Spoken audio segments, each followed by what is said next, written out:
today we are going to start with a new topic, that is the conformational isomerism. Okay, it is a part of a isomerism. Okay, first of all, we will read about the free rotation. Sigma bond joining the carbon atom in a cylindrical about the line joining the carbon atom. यदि हम बात करते हैं, simple एक structure लेते हैं, like carbon carbon, ठीक है, this is the structure of carbon. Okay, we can say there is a tetrahedral valency and this valency gets satisfied by यदि हम वैलेंसी की बात करें तो यहाँ पर जो वैलेंसी है वो सेटिस्फाइड कौन कर रहा है? हाइड्रोजन. कौन कर रहा है? हाइड्रोजन. यहाँ वैलेंसी कौन सेटिस्फाइड कर रहा है?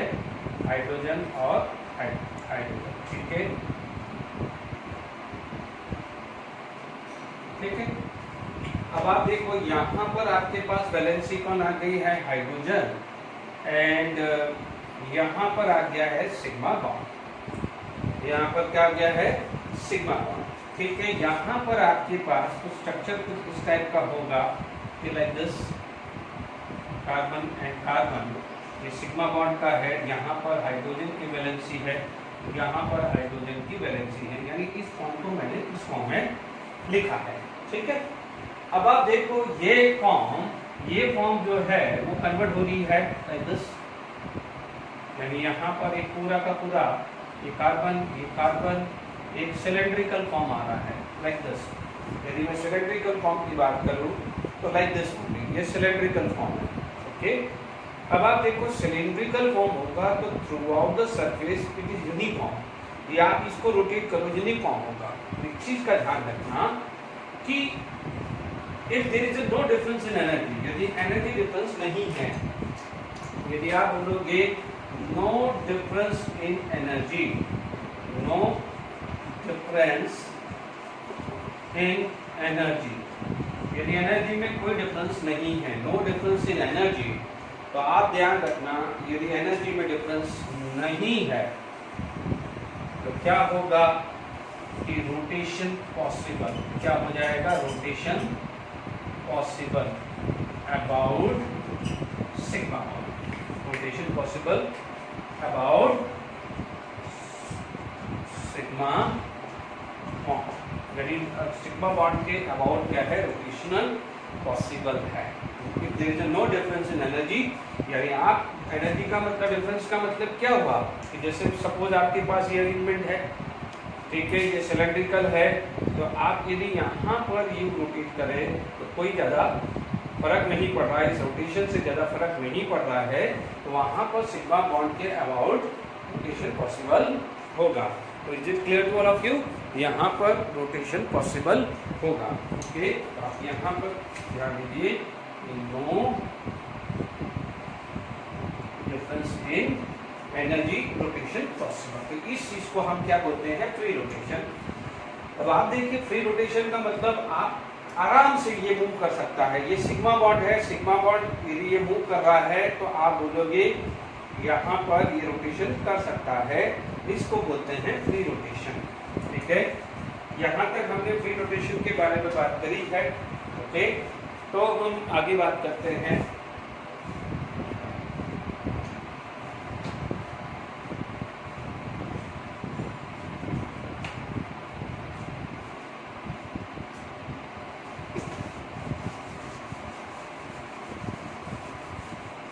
ठीक है, अब हम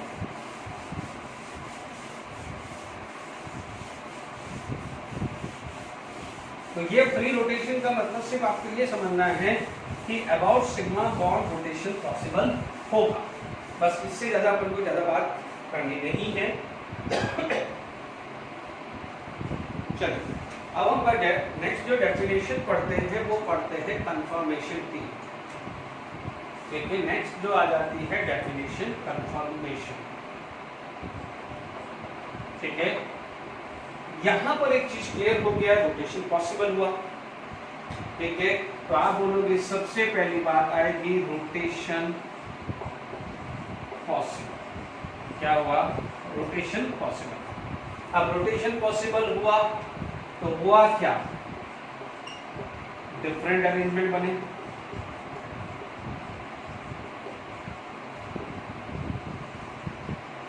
रोटेशन पॉसिबल हुआ तो क्या हुआ, डिफरेंट अरेंजमेंट हुआ। इन डिफरेंट अरेंजमेंट को हम क्या बोलते हैं, कंफर्मेशंस। बिल्कुल सिंपल डेफिनेशन है, व्हाट इज दिस। यहां पर आपको क्या हुआ, rotation possible about sigma bond, किसके बॉन्ड के रिस्पेक्ट में हुआ है, अबाउट सिग्मा बॉन्ड। तो rotation possible about sigma bond, और उसको अपन क्या बोल रहे थे अभी, फ्री रोटेशन बोल रहे थे। क्या बोल रहे थे, फ्री रोटेशन। इसकी वजह से डिफरेंट अरेंजमेंट हुए, और इस डिफरेंट अरेंजमेंट को क्या बोलते हैं हम, कंफर्मेशन। क्लियर। तो यहाँ पर हमारी डेफिनेशन भी क्लियर हो गई है।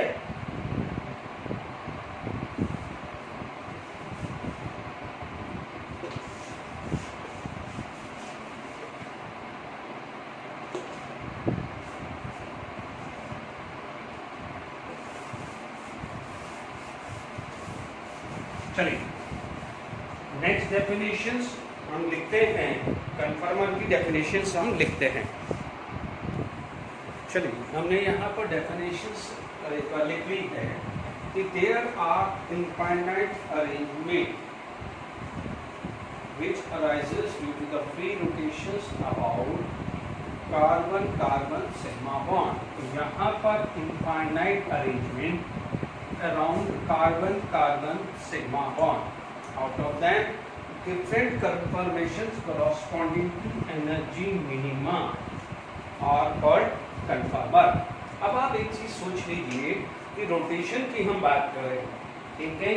मान लीजिए हमने यहाँ पर एक ले लिया है अरेंजमेंट, ठीक है।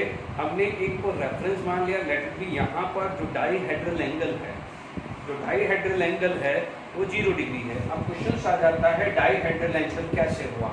मान लीजिए आपका फ्रंट कार्बन ऐसा है, this is the front carbon, okay, this is the back carbon. अभी हम न्यूमैन प्रोजेक्शन पढ़ेंगे तो वहां पर बात आएगी, ठीक है। यहाँ पर फ्रंट कार्बन है तो उस बैक कार्बन है, इसकी ये वैलेंसी, ठीक है। ये रेड वाला जो है ये बैक कार्बन, ये रेड वाला जो है बैक कार्बन है, और जो ब्लू वाला है वो क्या है, फ्रंट कार्बन। ये ब्लू वाला जो है फ्रंट कार्बन, ठीक है, this is the front carbon, okay. Back carbon, front carbon. अभी मैं न्यूमैन प्रोजेक्शन की बात करूंगा, नो डाउट यहाँ पर मेरे पास x एंड y आया, तो नो डाउट यहाँ पर एक एंगल आएगा, एक एंगल आएगा। इस एंगल को आप बोलेंगे डाईहेड्रल एंगल। क्या बोलेंगे, डाईहेड्रल एंगल, ठीक है। अब जो डाईहेड्रल एंगल क्या होगा, इट कैन बी इनफाइनाइट, बहुत सारे पॉसिबल है, क्योंकि अभी हमने क्या कहा था, सिग्मा बॉन्ड के रेस्पेक्ट में रोटेशन पॉसिबल है। Let it be here the dihedral angle is 0, dihedral angle is 0, might be 1 degree, 2 degree, 3 degree, 10 degree, 30, 40, 60, there is an infinite rotation possible। That's why आपसे पूछा जाए कि कंफर्मर कितने हैं, तो आप बोलोगे इनफाइनाइट अरेंजमेंट आर पॉसिबल। यदि कंफर्मर आपसे बोला जाए how many conformer are there, तो आप बोलोगे infinite. How many conformer are there, तो आप बोलोगे infinite conformer are there. Is it clear to all of you. तो यहाँ पर आपके पास समझ में आया कि कंफर्मर कितने हैं। अब आप देखिए कंफर्मर को हम एक दूसरे नाम से भी बोला जाता है रोटेशनल आइसोमर, है ना, रोटेशनल आइसोमेरिज्म, या कई बार इसको रोटामर भी बोलते हैं, कई जगह क्या होता है रोटामर्स भी बोलते हैं। तो जो भी आपको नाम कहीं लगे तो ध्यान से सुन लीजिए, it is about the conformer only, it is about the conformer only. Is it clear. तो अभी हमारे पास ये बात क्लियर हुई है, ठीक है। अब हमारे पास जो नेक्स्ट चीज आ जाती है एनर्जी, ठीक है, क्या आ जाती है, कंफर्मेशनल एनर्जी। तो नो डाउट कंफर्मर्स होंगे, इनफाइनाइट कंफर्मर होंगे। अब उस इनफाइनाइट कंफर्मर में एक होगा मोस्ट स्टेबल होगा, तो वो होगा लेस स्टेबल होगा, दूसरा एक मोस्ट स्टेबल होगा तो दूसरा क्या होगा, लेस स्टेबल भी होगा। Is it clear to all of you. अब आप देखिए यहाँ पर हम बात करें मोस्ट एक मोस्ट कन्फर्मर भी होगा, तो ये क्या होगा, दूसरा लिस्ट भी होगा। Is it clear? तो अब आप देखिए यहाँ पर एक जो नेक्स्ट जो चीज वर्ड आ जाता है, that is the conformational energy. तो आया कन्फर्मेशनल एनर्जी। तो सिंपल आप बोलते हो मोस्ट स्टेबल कन्फर्मर, ठीक है। तो आप बोलोगे उसकी एनर्जी क्या होगी, लिस्ट पोटेंशियल एनर्जी। उसकी एनर्जी क्या होगी, लिस्ट पोटेंशियल एनर्जी। अभी हम आगे टॉपिक में पढ़ेंगे कि भाई मोस्ट स्टेबल कौन सा होता है, लिस्ट स्टेबल कौन सा होता है। अब जो क्या जाएगा, लिस्ट स्टेबल हुआ, लिस्ट स्टेबल कन्फर्मर हुआ, उसका क्या जाएगा, मैक्सिमम या मिनिमम मान लीजिए, मिनिमम वर्ड यूज कर देता हूँ, मिनिमम, ये maximum potential energy. Is it clear? अब आप देखिए इन दोनों का जो डिफरेंस आएगा, इन दोनों का जो डिफरेंस आएगा उससे आप क्या बोलोगे, conformational energy. Is it clear to all of you? तो आप क्या बोलोगे, how to define, it is the difference of potential energy of most stable and least stable conformer, ठीक है, most stable and least stable conformer। Is it clear to all of you? Conformational energy का definition आया है। लगभग अपन ये मानते हैं कि जैसे मान लीजिए कन्फर्मेशन, जैसे एग्जांपल लेता हूँ, हालांकि ये वैल्यू याद नहीं रखनी है। कन्फर्मेशनल एनर्जी ऑफ मीथेन वो आता है 12.5 किलोजूल पर मोल। वैल्यू याद ही रखा, लगभग एक एग्जांपल दे रहा हूँ, जैसे सिंपल एग्जांपल हुआ। Is it clear to all of you? चलिए अब हम नेक्स्ट जो है डिफरेंस पढ़ते हैं, that is the constitutional and conformational isomer. ठीक है, आगे बात करते हैं। चलिए हमने यहाँ पर डेफिनेशंस किया, मतलब हमने डिफरेंस किया है कॉन्फ़िगरेशन वर्सेस कन्फर्मेशन। हमने जो भी आइसोमर 11 स्टैंडर्ड में पढ़े हैं वो कॉन्फ़िगरेशन टाइप है, ठीक है। वहाँ पर लिखा है कॉन्फ़िगरेशन स्पेस। यदि मैं बात करूँ, configuration is special arrangement of A molecules without considering, make sure without considering the internal forces. वहाँ पर किसी भी इंटरनल फोर्सेस के बारे में कुछ भी हमने कंसिडर किया ही नहीं था। जबकि यहाँ पर आप कंफर्मेशन में स्पेशल अरेंजमेंट तो हो रहा है, बट यहाँ पर इंटरनल फोर्सेस कंसिडर कर रहे हो, ठीक है। क्योंकि आप देखोगे यहाँ पर एक एनर्जी टर्म आ रहा है, पोटेंशियल एनर्जी टर्म आ रहा है। एनर्जी जहाँ पर टर्म आता है वहाँ पर पोटेंशियल एनर्जी जब टर्म आएगा वहाँ पर इंटरनल फोर्सेस कंसिडर होगा, क्लियर।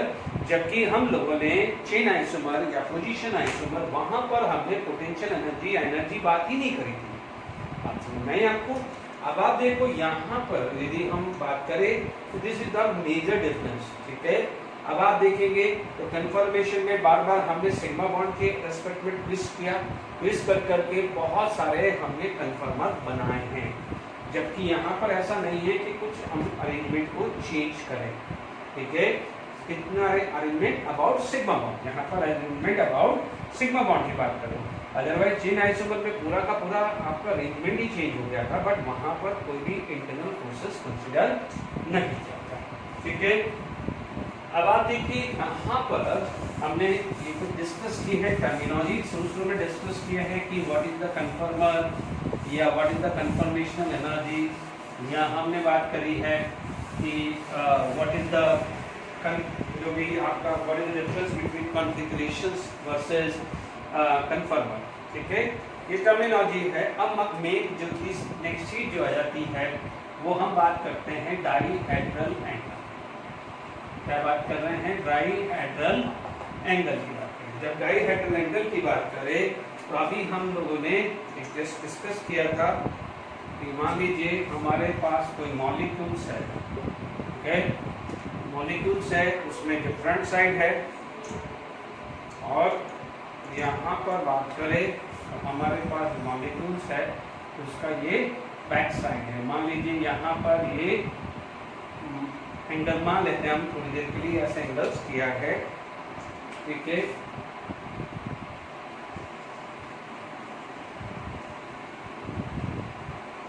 ठीक है, ये फ्रंट कार्बन है, ये X है, ये Y है, इनके एंगल के बीच में फाई है, इसे हम क्या बोलते हैं डाईहेड्रल एंगल, यानी जो फाई है वो क्या हो जाता है डाईहेड्रल एंगल, ठीक है, डाईहेड्रल एंगल। अब आप देखो, नो डाउट हमने बोला है कि यहाँ पर जो रोटेशंस है वो कितने भी पॉसिबल है, बट जो प्रैक्टिकली या जो हम लोगों ने जो जिसमें हमें रियली कुछ डिफरेंस दिखता है, एनर्जी में रियली डिफरेंस दिखता है, क्योंकि कन्फर्मेशनल एनर्जी जो आती है it is the difference between the stable minus less stable, उनकी जो पोटेंशियल एनर्जी है उसका डिफरेंस आ जाता है। तो जनरली जो प्रैक्टिकली जो कंसिडर किया जाता है वो क्या जाता है कि alpha should be 60 degree rotation, यानी हर 60 डिग्री रोटेशन होना चाहिए। Is it clear? यानी यहाँ पर 60 डिग्री का रोटेशन मांग रहा है, यानी द पॉसिबल एंगल क्या क्या हुए 0 डिग्री, ठीक है, उसके बाद 60, 60 के बाद आया 120, 120 के बाद कितना आ जाएगा 180, 180 के बाद कितना आ जाएगा 240, के बाद कितना आ जाएगा 300, और 300 के बाद क्या आ जाएगा 360। ये एक रोटेशन जो ये आपको क्या है डायहेड्रल एंगल ये कंसीडर किए गए, अदरवाइज तो पॉसिबल तो आप इनफाइनाइट है, तो दीज आर कंसीडर जहां पर कोई प्रैक्टिकल वैल्यू कंपैरिजन में आती है। क्लियर? अब आप देखो इसके बाद इसमें डिवाइडेड हुआ है, कन्फर्मर में भी कैटेगरी आई है एक्लिफ फॉर्म, नेक्स्ट आई है स्क्यू फॉर्म, और क्या हो जाएगा एंटी या जिसको हम बोलते हैं स्टैगर, एंटी या स्टैगर।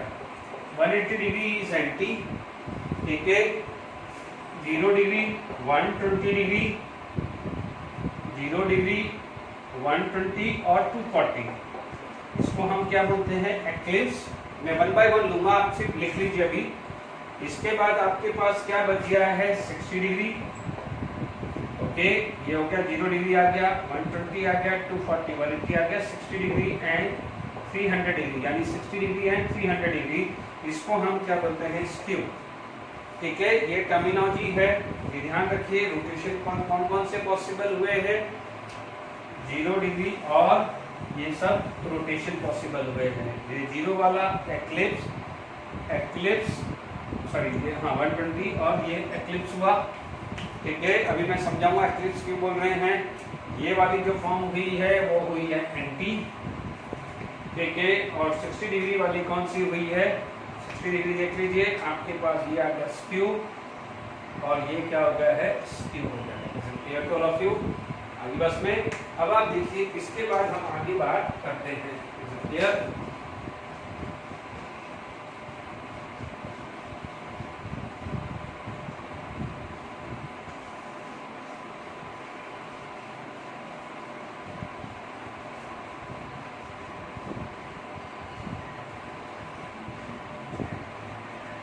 ठीक है, अब हमारे पास नेक्स्ट जो आ जाता है, अभी हमने जो तीनों कैटेगरी पढ़ी है टाइप ऑफ कन्फर्मर, आप 3 टाइप है।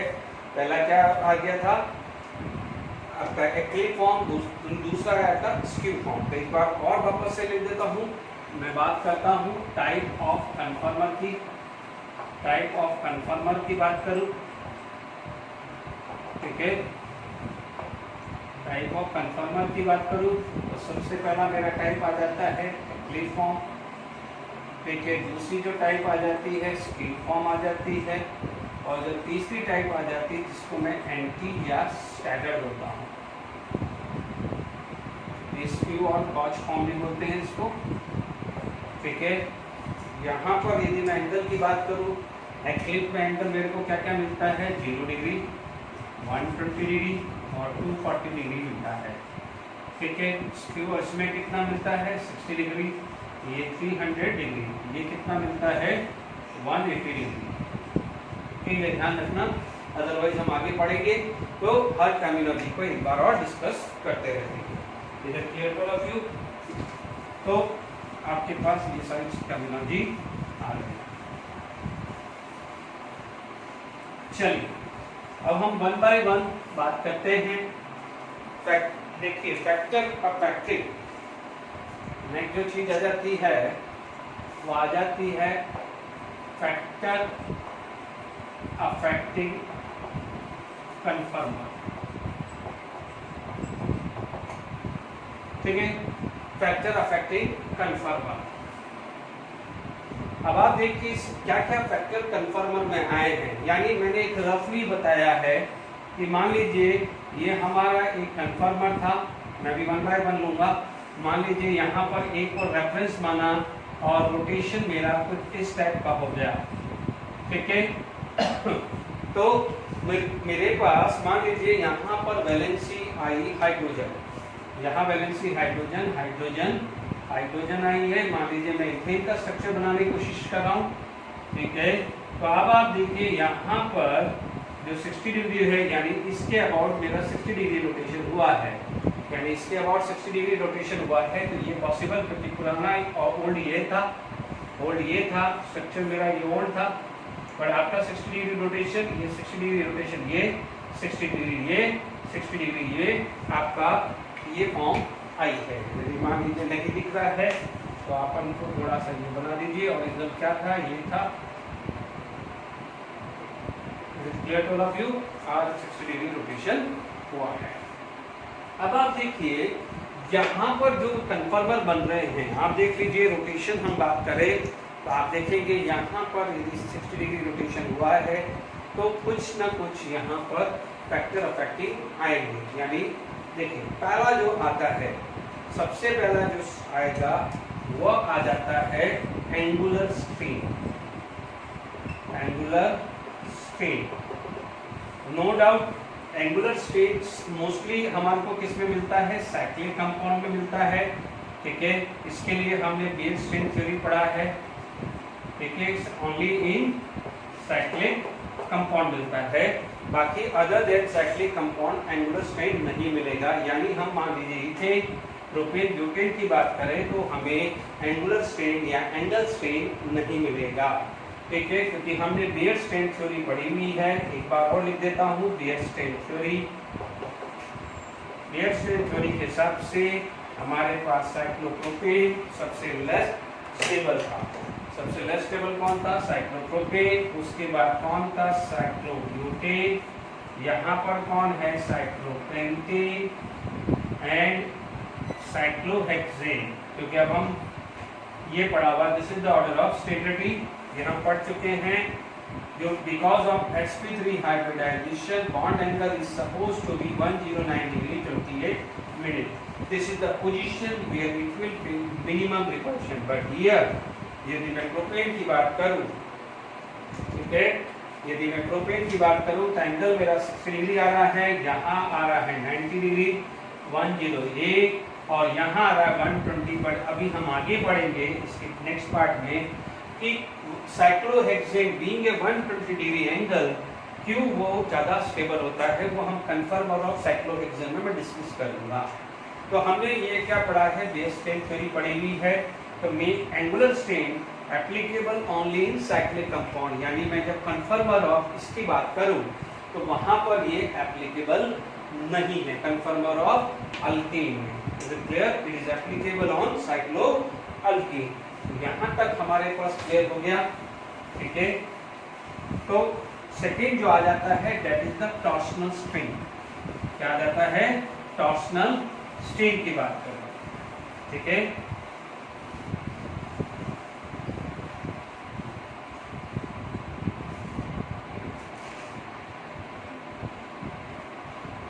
देखिए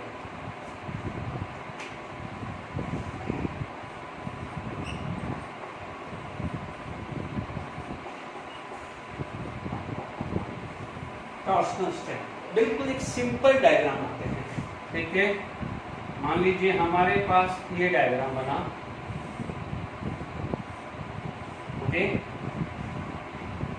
यहाँ पर हमने बनाया हाइड्रोजन एटम। क्या बनाया हमने? हाइड्रोजन एटम बनाया। ठीक है, अब हाइड्रोजन एटम है। अब ये जो कार्बन है, ये कार्बन है, इसके पास ये इलेक्ट्रॉन बॉन्डेड इलेक्ट्रोड्स हैं। ठीक है, अब आप देखिए यहाँ पर एक स्ट्रेन डेवलप होगा। यहाँ पर क्या होगा? एक स्ट्रेन डेवलप होगा और इस स्ट्रेन को आप क्या बोलते हैं? Torsional strain. Here the angle, आप देखिए यहाँ पर जो एंगल है वो कितना है? 0 डिग्री। एंगल कितना है? 0 डिग्री। इसलिए इस फॉर्म को आप क्या बोलते हैं? Eclipse form. क्या बोलते हैं? Eclipse form. Angle is 0 degree, तो आप इसको क्या बोलते हैं? Eclipse form. मान लीजिए आपके पास सिचुएशन ऐसी आ गई कि आपके पास ये फॉर्म आ गया। ठीक है,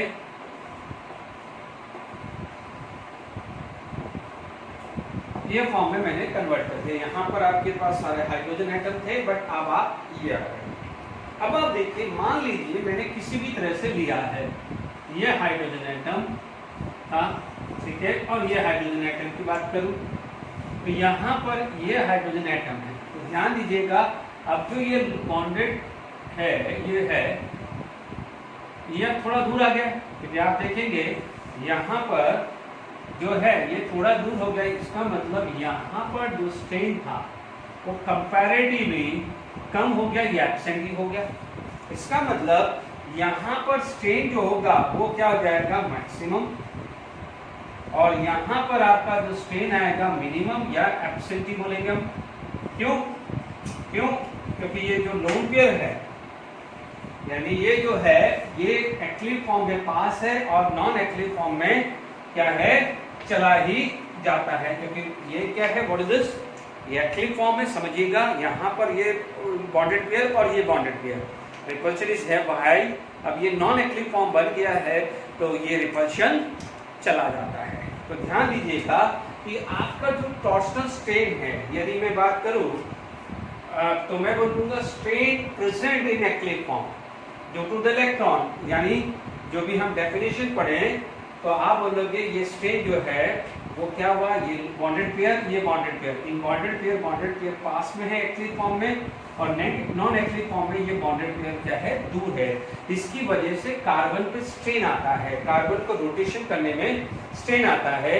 इस स्ट्रेन को आप क्या बोलते हैं? टॉर्सनल स्ट्रेन बोलते हैं। इसका मतलब दिस फॉर्म स्टेबल। अब मान लीजिए ये एंगल देखा जाए तो 180 है, तो मैं इसको क्या बोल सकता हूँ? एंटी या स्टैगर्ड फॉर्म। क्या बोल सकता हूँ? एंटी या स्टैगर्ड फॉर्म। तो ये एक्टिव फॉर्म है, ये नॉन एक्टिव फॉर्म है। चलो ऐसे मान लीजिए, एक्टिव फॉर्म में टॉर्सनल स्ट्रेन प्रेजेंट होता है और नॉन एक्टिव फॉर्म में टॉर्सनल स्ट्रेन एब्सेंट होता है। Is it clear? मैं डेफिनेशन लिख देता हूँ, फिर आगे बात करते हैं। चलिए, डेफिनेशंस भी लिख दिया है। Inactive conformation due to the elliptic interactions of a different atom or group of atoms strain is developed at the carbon atom bonding circle। ठीक है, यानी जो मैंने अभी एक्सप्लेन किया है उस डेफिनेशन को मैंने यहाँ पर लिख दिया है स्ट्रेन। तो अब आप देखिए, एक्टिव फॉर्म में ये जो स्ट्रेन है वो मैक्सिमम है। ठीक है, इसका मतलब यदि मैं स्टेबिलिटी ऑर्डर बात करूँ तो दिस इज स्टेबल।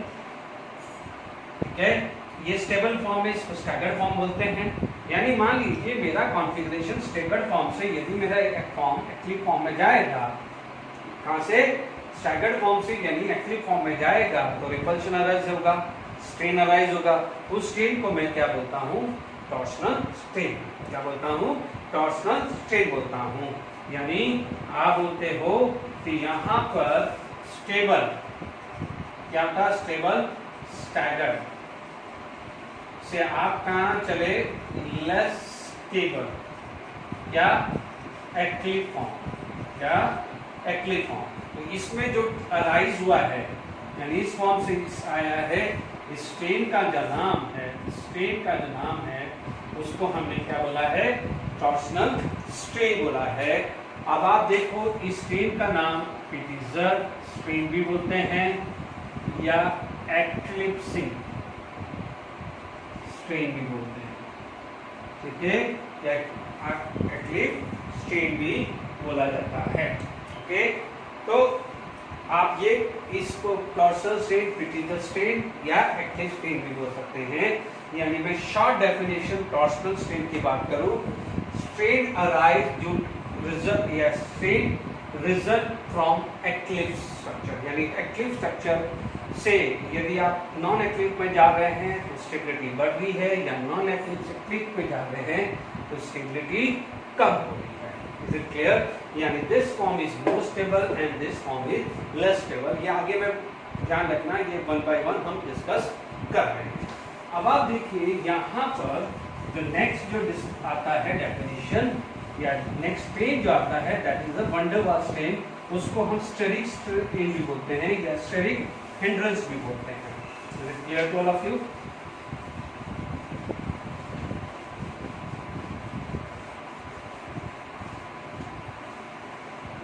ओके, अब आप देखिए नेक्स्ट जो डेफिनेशन आ जाती है, इसको मैं वंडर वाल स्ट्रेन भी बोलता हूँ या कई बार इसको स्टेरिक स्ट्रेन भी बोलते हैं। वापस से मेरे पास यहाँ पर एक आ गया है, ठीक है, मान लीजिए मेरे पास हाइड्रोजन एटम है। ओके, यहाँ पर हाइड्रोजन एटम का आया, हाइड्रोजन एटम का आया, यहाँ से लेके यहाँ तक वंडर वाल रेडियस है। क्या बोलेंगे इसको? वंडर वाल रेडियस बोलेंगे, ठीक है। अब आप देखो यहाँ पर यदि इस सम में यदि किसी की एंट्री चालू हो जाए, यानी कोई भी ग्रुप की एंट्री करे जाए, यानी यहाँ पर एक रिपल्शन, यानी यहाँ पर एक स्ट्रेन जो डेवलप होगा, उसे आप क्या बोलोगे? वंडर वाल स्ट्रेन। पहले वाला जो यहाँ पर जो बॉन्डेड पेयर था, यहाँ पर जो स्ट्रेन जो डेवलप करेगा वो नॉन बॉन्डिंग भी होगा। जैसे फॉर एग्जांपल मान लीजिए आपके पास ऐसा स्ट्रक्चर है, हाइड्रोजन है, ठीक है, यहाँ पर एक और है, हाइड्रोजन है। तो अब आप देखो ये जो डिस्टेंस है उससे तो पास आ गया, ये उससे तो पास आ गया। Is it clear? तो this will give the repulsion, this will give the repulsion, यानी यहाँ पर एक स्ट्रेन डेवलप होगा। तो यहाँ पर ये और ये तो आपस में बॉन्डेड नहीं है ना, नहीं है ना। यहाँ पर ये बॉन्डेड पेयर था with carbon, this is carbon, this is carbon, rotation होगा तो मान लीजिए इस कार्बन के रिस्पेक्ट में हुआ, तो ये और ये और ये और ये इनके बीच में जो रिपल्शन क्रिएट हुआ है, इसको हमने टॉर्सनल स्ट्रेन की बात करी। किसकी बात करिए? यानी यहाँ पर जो स्ट्रेन डेवलप हुआ है इसे आपने बोला है torsional strain, torsional strain. But मैं बात कर रहा हूँ इन एटम की, इनकी बात कर रहा हूँ, या मैं इंडिविजुअल इनकी बात करूं, या यहाँ पर कोई ग्रुप लगा हुआ है उसमें जो नॉन बॉन्डेड है, ये डायरेक्टली इससे तो लिंक नहीं है ना, तो इनके बीच में जो स्ट्रेन डेवलप हो रहा है उसे आप क्या बोलते हैं? वंडर वाल स्ट्रेन बोलते हैं। Is it clear? यानी जिसको हम बोलते हैं repulsion due two electron cloud, repulsion due two electron cloud, उसको क्या बोलते हैं? वंडर वाल स्ट्रेन होगा। तो यानी जितना बड़ा ग्रुप लगता रहेगा, जितना बड़ा ग्रुप लगेगा उतना क्या जाएगा? डिस्टेंस पास आएगी। मान लीजिए यहाँ पर जो वंडर वाल डिस्टेंस या रेडियस है वो x है, ये डिस्टेंस x है, और मान लीजिए यहाँ पर कोई ग्रुप लगाया है, उसकी वजह से डिस्टेंस लेस देन x हो गई तो रिपल्शन बढ़ेगा, और डिस्टेंस कम हुई तो रिपल्शन बढ़ेगा। यानी जितने बड़े ग्रुप यहाँ लगे होंगे उतना वंडर वाल स्ट्रेन ज्यादा होगा। Is it clear to all of you? तो अब हम इसकी डेफिनेशंस लिख देते हैं वंडर वाल स्ट्रेन की। ओके,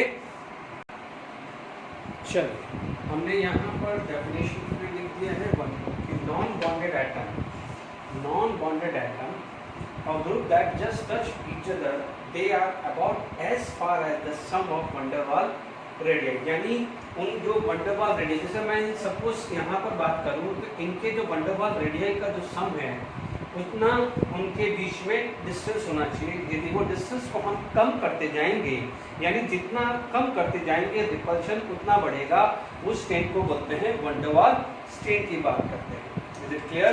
तो आप इतना ध्यान रखना कि जितना क्राउडिंग मॉलिक्यूल्स होगा, जितना क्राउडिंग मॉलिक्यूल्स होगा उतना क्या है? वंडर वाल स्ट्रेन ज्यादा होगा। ध्यान रखना। मान लीजिए वंडर वाल स्ट्रेन ज्यादा होगा, मान लीजिए यहाँ पर HH है, सेकेंड केस में H मिथाइल लगा दिया तो डेफिनेटली यहाँ पर क्राउडिंग बढ़ गई। इसका मतलब इसमें रिपल्शन इसके कंपेयर में ज़्यादा होगा, यानी इसमें स्ट्रेन ज़्यादा होगा एज कंपेयर टू दिस। अब मान लीजिए मैंने लगा दिया दोनों जगह मिथाइल मिथाइल लगा दिया, यानी दोनों ग्रुप में CH3 लगा दिया, फिर एक जगह HCH3 लगा दिया और HH आया। तो इनमें जो रिपल्शन है यानी वन डेर वाल्स स्ट्रेन की बात करूँ तो वन डेर वाल्स स्ट्रेन किसमें ज़्यादा होगा? मिथाइल मिथाइल में, उसके बाद हाइड्रोजन मिथाइल, फिर हाइड्रोजन एंड हाइड्रोजन। तो यानी जो जितना क्राउडिंग आप मॉलिक्यूल्स लगाओगे उतना स्ट्रेन डेवलप होगा, उसको क्या बोलेंगे? वन डेर वाल्स स्ट्रेन की बात करेंगे। वापस से सुन लीजिए, ये बॉन्डेड पेयर है कार्बन के, इस कार्बन के बॉन्डेड पेयर के हिसाब से टॉर्शनल स्ट्रेन आता है जो रोटेशन में प्रॉब्लम देता है। दूसरी बात, यदि ये जो एटम है, ये ग्रुप, ये जो अटैच एटम है जो किसी तरह से बॉन्डेड नहीं है, इन दोनों में कोई लिंक नहीं है, कोई बॉन्ड नहीं है, इन दोनों में बॉन्ड नहीं है, इनके बीच में जो रिपल्शन है उसे बोलते हैं वन डेर वाल्स स्ट्रेन होता है। यानी ये माना जाता है कि ये जो रेडियाई है और ये रेडियाई, इनके जो सम होता है उतनी मिनिमम डिस्टेंस होनी चाहिए। इससे डिस्टेंस आप कम करते हो, यानी मैक्सिमम ये डिस्टेंस कम करते हो, यानी जब ग्रुप बड़ा लगाते रहते हैं तो ये डिस्टेंस ऑटोमेटिकली कम आ जाती है, तो ये रिपल्शन बढ़ जाता है। इसकी वजह से स्टेबिलिटी पे इम्पैक्ट आता है। अब आप देखिए यहाँ पर, यानी हमने सारी चीजें बात कर ली है।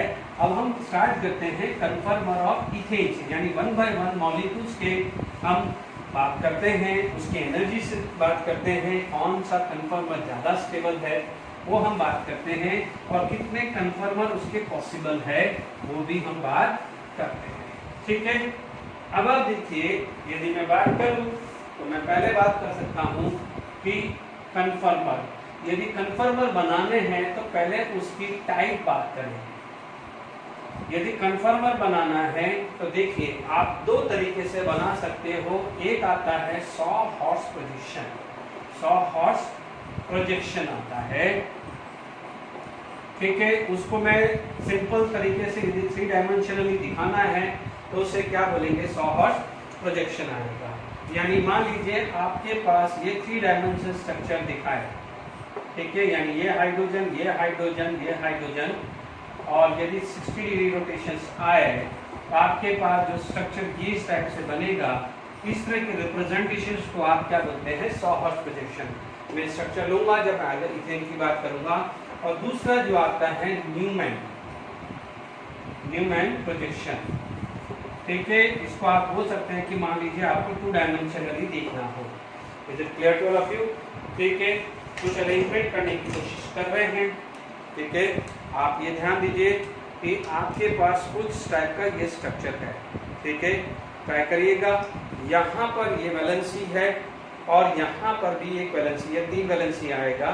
सपोज आपका व्यू इस टाइप का है तो ये सारी की सारी चीज़ें दिख जाएगी। मान लीजिए ये 3 है तो आपने ये 3 बना दी, यही 3 यहाँ पर होते तो आपके पास आराम से 3 डायमेंशनली व्यू दिख रहा था। बट यदि यही चीज़ आप यहाँ से दिखाते हैं, फ्रंट व्यू दिखाते, तो आपका ये दिखता, बैक वाला नहीं दिखता। तो this is consider as a 2 dimensionally. Is it clear? यानी ये फ्रंट वैलेंसी है तो ये क्या हो जाएगा? Back valency. Is it clear? तो आप चीज़ों को समझिए, ओके। तो आपके पास यदि मान लीजिए यहाँ पर ये फ्रंट कार्बन है, this is known as front carbon, तो आप देखेंगे कि यहाँ पर आपके पास मान लीजिए ये वैलेंसी है तो ये आ जाएगा बैक, ठीक है। ये फ्रंट कार्बन तो ये क्या हो जाएगा? Back carbon. Is it clear? ध्यान दीजिएगा, क्योंकि जब आप यहाँ से व्यू कर रहे हो, यहाँ से व्यू कर रहे हो, ठीक है, तो ये फ्रंट कार्बन दिखेगा तो ये बैक कार्बन नहीं दिखेगा आपको। तो आपको ये जूम करना पड़ेगा, बताना पड़ेगा कि this is the arrangement for back carbon. Is it clear? तो ये चीज जब आप कन्फर्मर बना रहे हैं, 3 डायमेंशनल कन्फर्मर बना रहे हैं, तो इस टाइप का अरेंजमेंट दिखेगा। और यदि 2 डायमेंशन दिखा रहे हैं तो आपको ये 2 चीज ध्यान रखनी पड़ेगी। This is the representation of front carbon, this is front carbon, this is the 3 valency for front carbon, 4th valency तो बॉन्डेड है ही है। This is the back carbon and these are the 3 valencies of back carbon. Is it clear to all of you? तो ये चीज का आपको ध्यान रखना है, ओके। अब हम आगे बात करते हैं कन्फर्मर ऑफ इथेन की बात करते हैं।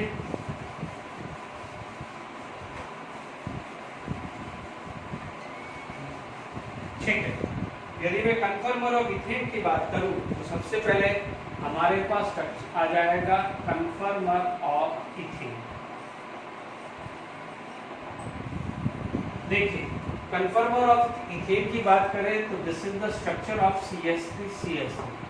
ठीक है, कंडेंस फॉर्म आया है। आप ऐसा इमेजिनेशन कर लीजिए कि आपका जो व्यू है वो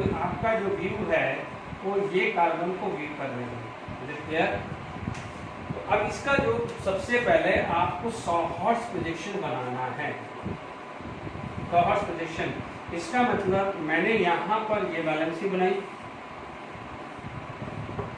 ठीक है, और यहाँ पर आप बात करेंगे तो यहाँ पर वैलेंसी हाइड्रोजन हाइड्रोजन हाइड्रोजन आ गई। ठीक है, यहाँ पर 60 डिग्री रोटेशन हुआ। ठीक है, 60 डिग्री रोटेशन हुआ है तो this is going to be structure like this. यहाँ पर आपका स्ट्रक्चर ये बनेगा। क्लियर? तो जब ये स्ट्रक्चर बनेगा आपको यहाँ H H H H H H बन जाएगी। Is it clear to all of you? तो आप देखिए ये 60 डिग्री रोटेशन हुआ है। मान लीजिए फर्दर 60 डिग्री रोटेशन होता है, यहाँ भी 60 डिग्री रोटेशन होता है, तो दिस फॉर्म वापस से जनरेट हो जाएगी। Is it clear to all of you? आप देख लीजिए यहाँ पर जो 60 डिग्री रोटेशन हुआ है, अब ये फर्दर 60 डिग्री रोटेशन होगा तो this is going to be here, यानी यहाँ पर ये आ जाएगा। यदि ये 60 डिग्री रोटेशन हुआ तो ये वाला यहाँ चला जाएगा और ये वाला यहाँ चला जाएगा। देख लीजिए, तो आपका जो ये व्यू वापस से ये का यही फर्दर 60 डिग्री रोटेशन में मिलेगा। इसका मतलब आप क्या बोलेंगे कि इथेन के अंदर कन्फर्मर दो टाइप के आपको देखने को मिले, है ना। एक का नाम आपने क्या लिख दिया? एक्लिप्स। एक का नाम क्या रख दिया? एक्लिप्स, और दूसरे का नाम रख दिया है स्टैगर। नो डाउट एक एक्लिप्स है और एक क्या हो जाएगा? स्टैगर्ड फॉर्म है। ठीक है, अब यहाँ पर यदि मैं बात करूं टॉर्सनल स्ट्रेन, तो यस यहाँ पर टॉर्सनल स्ट्रेन है, इसमें टॉर्सनल स्ट्रेन नहीं है। अभी बोला था एक्लिप्स फॉर्म में टॉर्सनल स्ट्रेन होता है और नॉन एक्लिप्स फॉर्म में टॉर्सनल स्ट्रेन नहीं होता है। अब आप देखो वंडर वाल रेडियस में भी ये पास है तो ये दूर है। यदि वंडर वाल स्ट्रेन की बात करूं तो यहाँ पर वंडर वाल स्ट्रेन मैक्सिमम होगा, यहाँ पर वंडर वाल स्ट्रेन क्या होगा? मिनिमम होगा। देख लीजिए डिस्टेंस बढ़ गई है, ये डिस्टेंस पास है। ठीक है, अब आप देखिए इसमें दोनों स्ट्रेन बहुत गड़बड़ वाले हैं, तो यहाँ पर ये होगा this is more stable. Is it clear? यानी आपसे पूछा जाए कि कौन सा कन्फर्मर ज्यादा स्टेबल है, तो आप बोलोगे staggered is more stable then the eclipse form. तो यदि मैं पोटेंशियल एनर्जी की बात करूं, इसकी पोटेंशियल एनर्जी क्या हो जाएगी? लेस आएगी। इसकी पोटेंशियल एनर्जी क्या हो जाएगी? मैक्सिमम आएगी, यानी मोर आएगी। Is it clear? तो यहाँ पर आपने सॉहर्ट्ज प्रोजेक्शन मैंने कन्फर्मर ऑफ इथेन में मैंने बनाए हैं। तो this is the sawhorse projection for this. अब इसी चीज को ये भी क्लियर हो गया है कि staggered form is more stable then eclipse form, क्योंकि इसमें आपका टॉर्सनल स्ट्रेन एग्जिस्ट करता है। इसमें तो अपन एब्सेंट ही बोलते हैं। ठीक है, इसमें वंडर वाल स्ट्रेन पास है तो मैक्सिमम होगा, तो इसमें क्या होगा? थोड़े से दूर है तो क्या होगा? Minimum. Is it clear?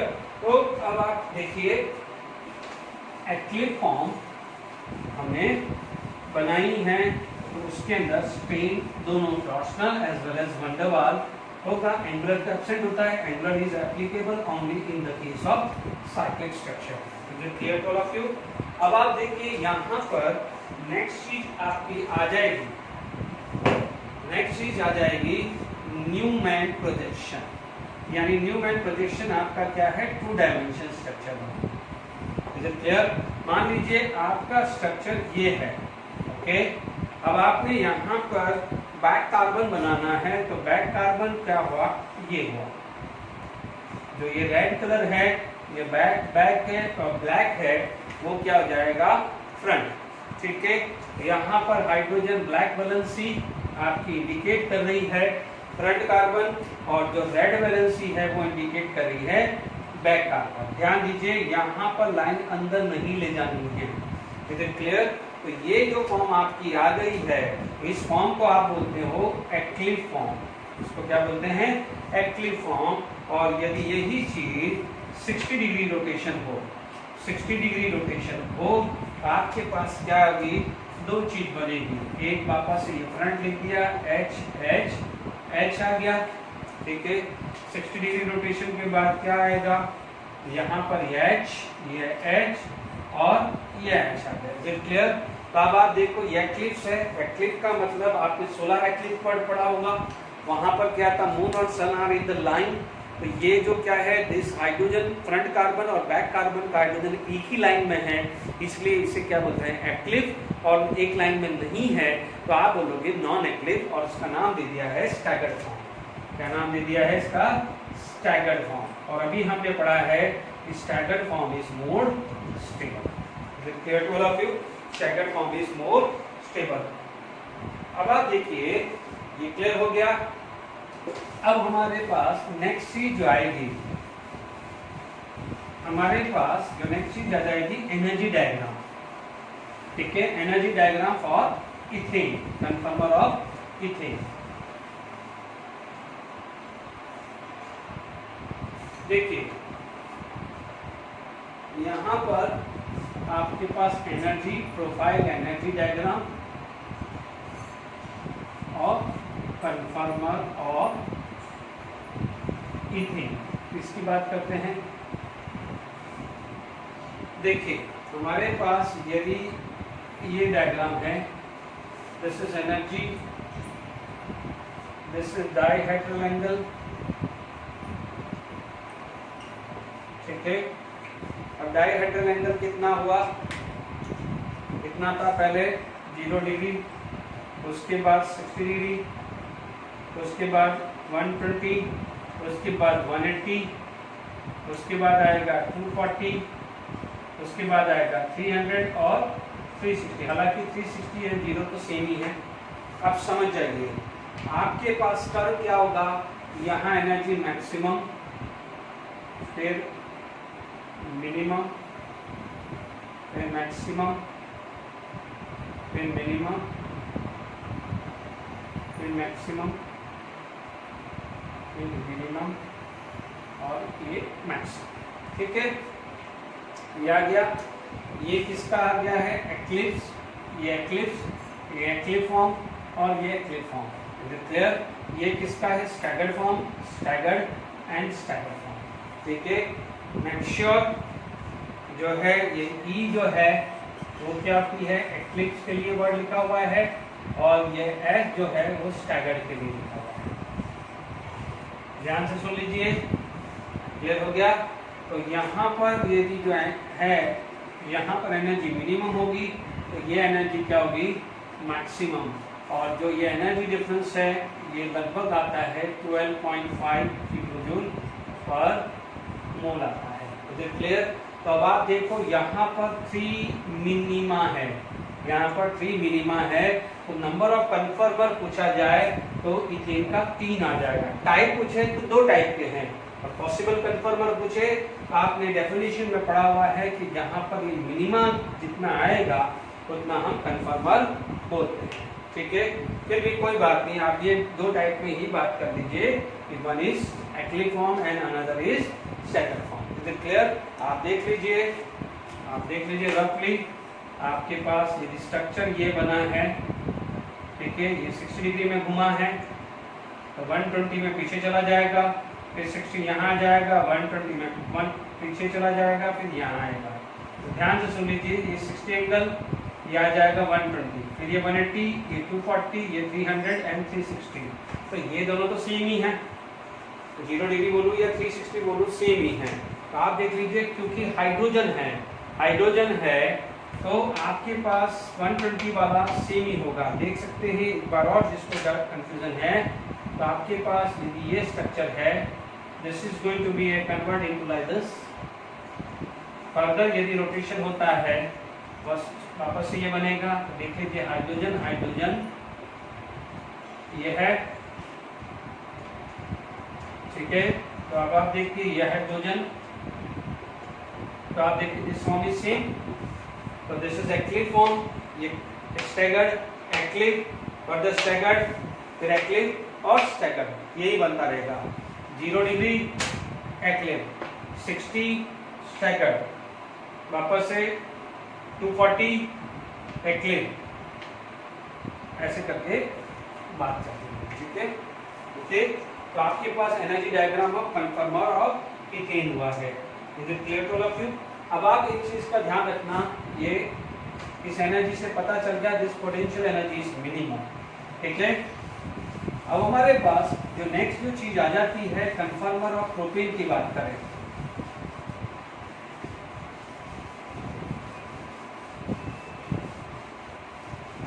कन्फर्मर of propane, हालांकि कन्फर्मर ऑफ प्रोपेन भी सेम ही वैल्यू आती है। ठीक है, तो कन्फर्मर ऑफ प्रोपेन की बात करें,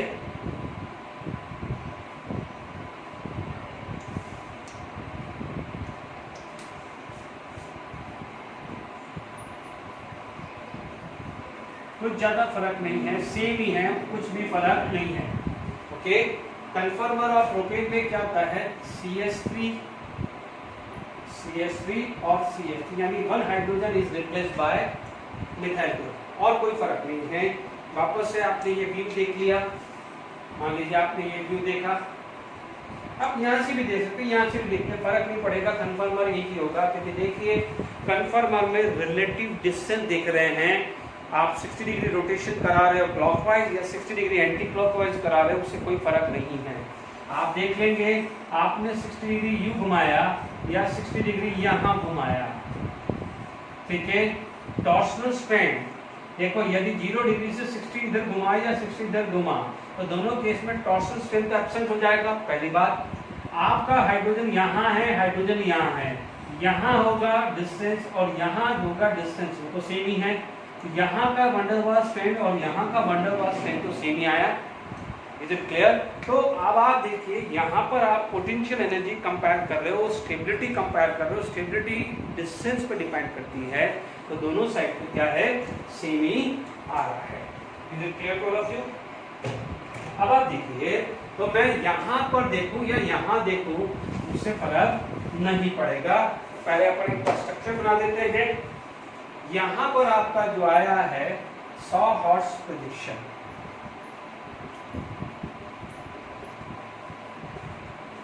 यदि 100 हॉर्स प्रोजेक्शन प्रोपेन का देखें तो एज यूजुअल आपके पास ऐसा स्ट्रक्चर आएगा।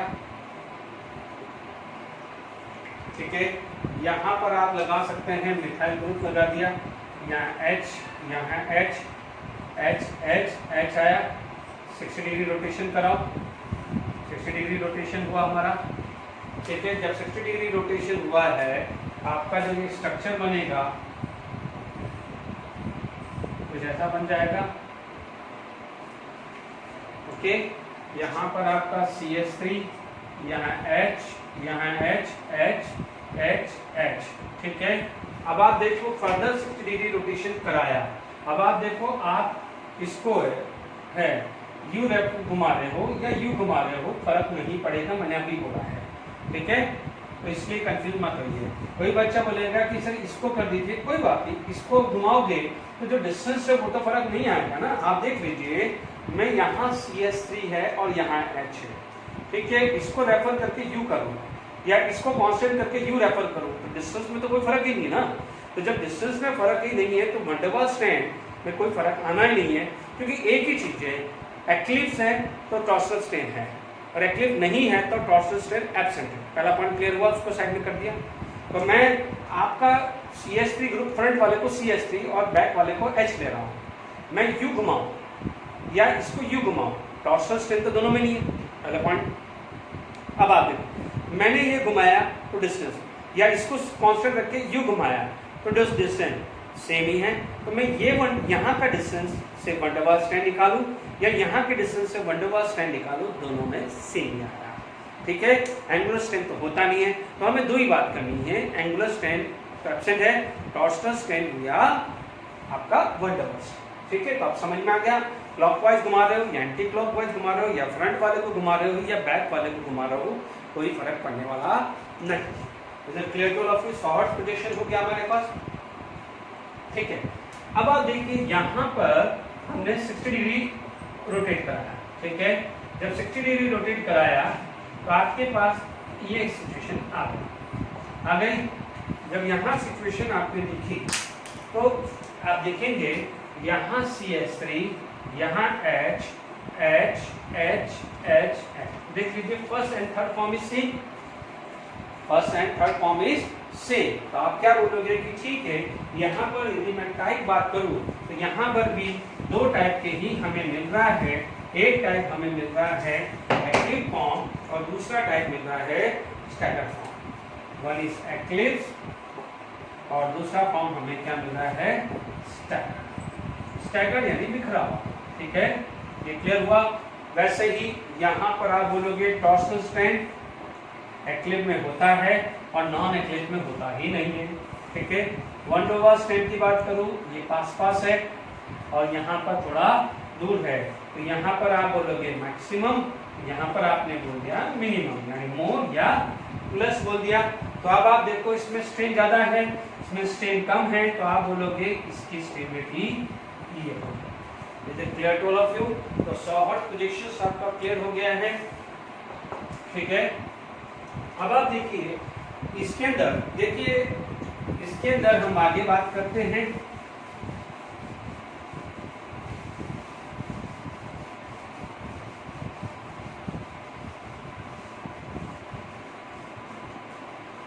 देखिए यहाँ पर हमारे पास सेकंड सिचुएशन जो आ जाएगी वो आ जाएगी न्यूमैन प्रोजेक्शन।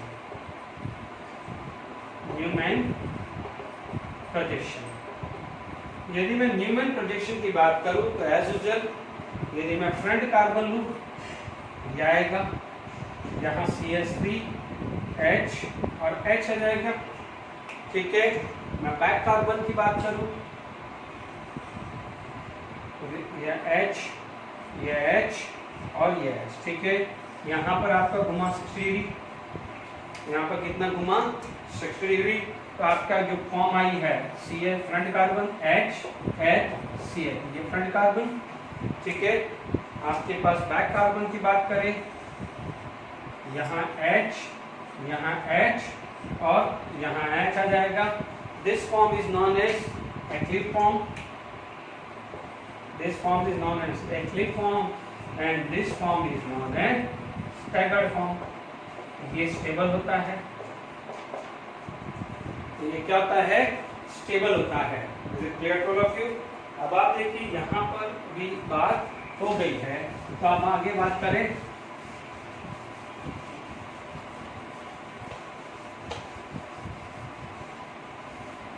देखिए यहाँ पर हम एनर्जी डायग्राम बात कर सकते हैं।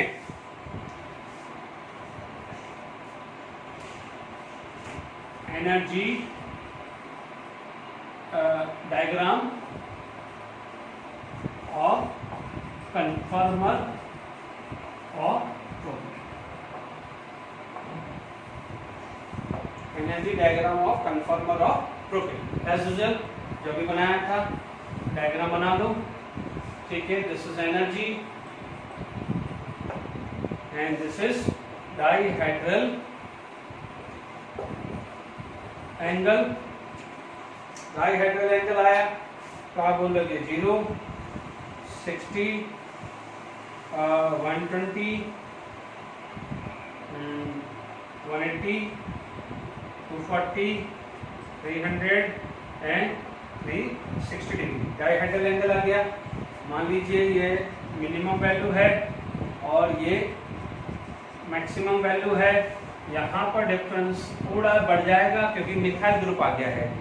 तो हमने अभी पढ़ा था इथेन के अंदर HH था, HH के अंदर repulsion van der Waals strength थोड़ा कम होता है, ठीक है। मिथाइल और H में वन डर वाल्स स्ट्रेंथ बढ़ा है, इसलिए जो स्टेबल और लेस स्टेबल के बीच में जो पोटेंशियल एनर्जी डिफरेंस वो बढ़ जाता है, वो आता है 14.5 kilojoule per mole. Clear to all of you? ये ध्यान रखना है, क्लियर? 14.5 किलोजूल पर मोल, वहां पर 12.5 का वैल्यू याद रखने की जरूरत नहीं, सिर्फ समझने की कोशिश करो।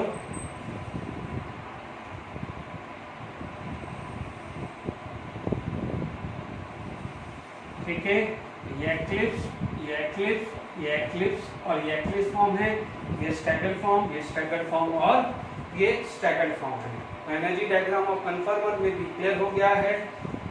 यहाँ पर 3 मिनिमा है, ठीक है। टाइप की बात करें तो 2 टाइप की बात करें, कन्फर्मर है तो 3 भी बोल सकते हैं, ठीक है। आप कौन कौन से टाइप हुए, एक हुई एक्टिव फॉर्म और एक हो जाती है आपकी स्टैगर्ड फॉर्म। क्लियर, मोस्टली ये टाइप 3 नहीं पूछते, आप तो सिर्फ 2 टाइप का ध्यान रखिए, स्टैगर्ड और एक्टिव फॉर्म, ठीक है। ज्यादा सोचोगे तो कंफ्यूजन हो जाएगा, ठीक है।